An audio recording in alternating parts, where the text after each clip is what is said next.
With Garmin Descent Mark 1, reviewing your dive and all your key stats is easy.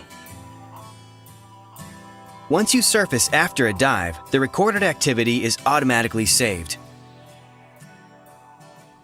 You can view a summary of your most recent dive right from your wrist. Start at the watch face and use the up or down arrow key to scroll through widgets until you reach the dive log. You'll see your total dive time, maximum depth, and minimum temperature for your most recent dive. Want to see more information? Press the Start key to see additional stats from your dives. For an easier way to view your electronic dive log and to view more detailed data, head to Garmin Connect Mobile.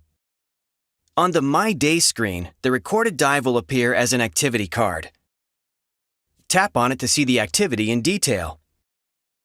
Here, you'll be able to see everything from maximum depth, heart rate data, bottom time, water temperature, and even a map with your GPS recorded entry and exit location. Want to see all your past recorded dives? From the home page, select More. Then select Diving. You'll be able to see a list of all the dives you've logged and uploaded to Garmin Connect. Tap into them for more detail. Thanks for watching. Watch the other videos in this series to learn more about the available dive modes in using your Descent Mark 1.